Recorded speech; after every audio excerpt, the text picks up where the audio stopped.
Shamaa akkam jirtu kabajamtootaa fi jaallatamtoota ilmaan Oromoo mara keessaniif nagaan koo iddoo jirtanitti isin haa ga'u isiniin jecha yaada gabaabaa kan isin sheerii naaf gootan fudhadhee dhiyaadheetan jira. Dhaggeeffadhaatii sheerii naaf godhaan isiniin jedha. Akkuma beekamu mootummaan Itoophiyaa uummata Oromoo irratti tarkaanfii addaa fudhachaa jira.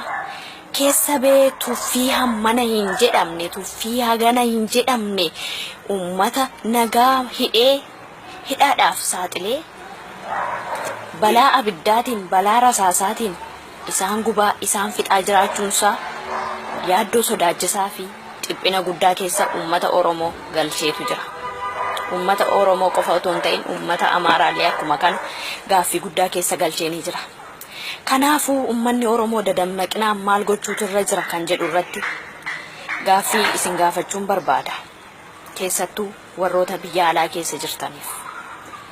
Dabalataan immoo hooggantoota warra taatan hooggantoota garee hoogganaa keessa warri jirtan yookaan dura buutota uummataa warri taatanii jirtan akka ijaatti warroota ilaalamtanii jechuu barbaadeetan gabaabaamatti. Hidhannoon Oromoodhaa yookaan gaaffiin Oromoodhaa maaf deebii dhabe kan jedhu irrattis gaafachuun hin barbaada.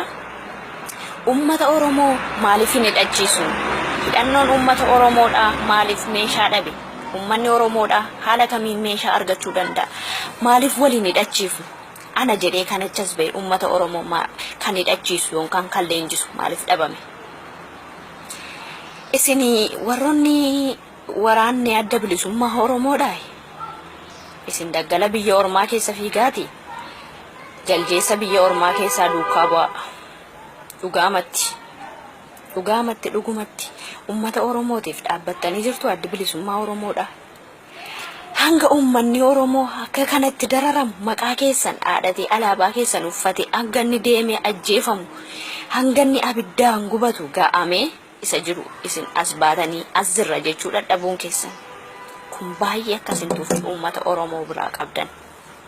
Jala mureen isinitti himan wanta nagootan tokkoon qabdanii nan shuumtanii nan shaartan. Uummanni Oromoo waggaa meeqa maqaa keessaniin hidhamaa jira? Uummanni Oromoo waggaa meeqa maqaa keessaniin darara hammana hin jedhamne kaan bishaan nyaate kaan abiddi gubee har'as kunoo mana hidhaa Qileenxoo keessatti maqaa keessaniin hidhamanii yookaan immoo maqaa uummata Oromootiin hidhamanii abiddaaf saaxilamaa jiru, rasaasaaf saaxilamaa jiru. Rakkina hedduun uummata Oromoo irra ga'aa jiru maqaa keessaniin. Isin maqaa qofaan iddoo jirtu malee hojii keessan arginee hin beekne.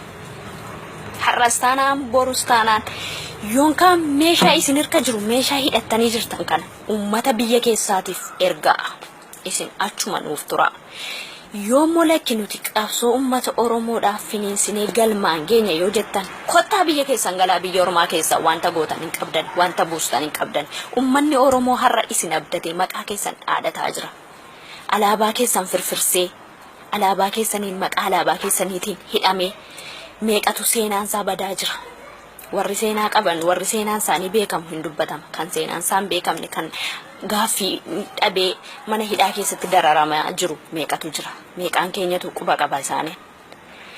Gabaabaamatti gaaffiin koo waraanni adda bilisummaa Oromoodhaa yookaan baatanii saba keessaniif hin loltan yookaan immoo hin jirru jettanii abdii uummata hin kuchisiistan.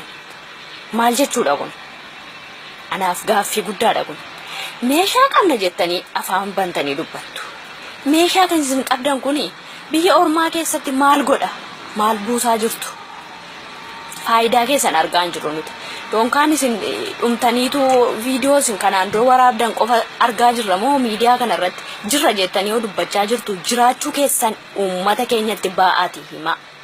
Hidhannoo qabaattan kana hidhadhaati gara biyyaatti galaati biyya keessaniif lola biyya ormaa keessatti waan fiddan tokkoon qabu biyya ormaa keessatti teessanii yookaan uummata keessan warra biyya keessa jiran hidhachiisuu hin dandeenyesin. Ana jedhaati achas baati uummata Oromoo hidhachiisa uummata Oromootti kan irratee jiru rakkoo lammii dhabuu miti rakkoo meeshaa dhabuuti kan uummata Oromoodhaa dararsaa jiru. Meeshaa kottaa nu hidhachiisaa hidhachuu ni barbaanna dargaggoonni qophaa'anii abdii kutataniiti du'a eeggachaa waan jiraniif. Du'a kana jalaa wal baasuudhaaf yookaan immoo du'a kanatti wal kennuudhaaf meeshaa hidhachuu nu barbaachisa. Meeshaa nutti bitaatii nutti ergaa.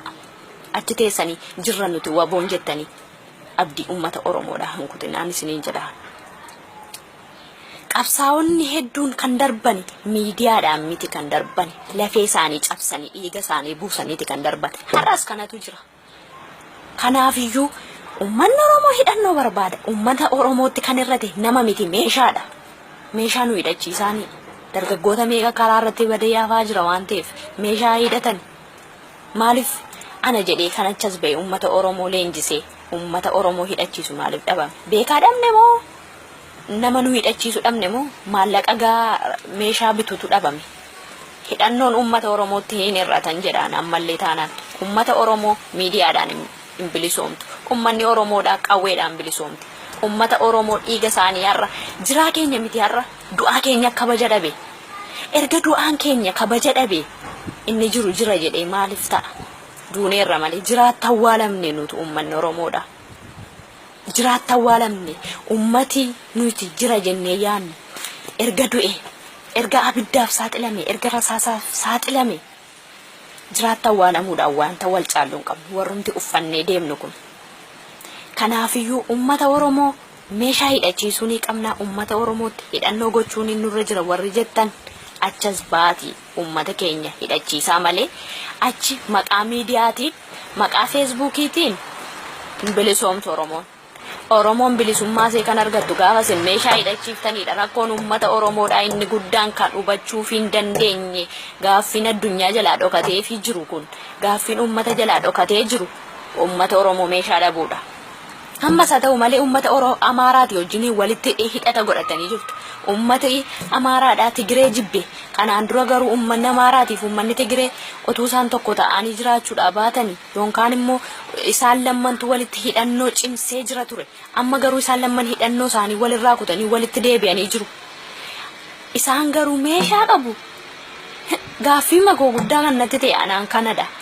Maal abdattanii uummata Amaaraatti akkasitti of laattanii garaa keessanitti agarsiiftanii isin bira jirra isinii wajjin dhaabbannee jirra isaan isiniin jechaa jiru isinis akkasuma jechaanii jiru.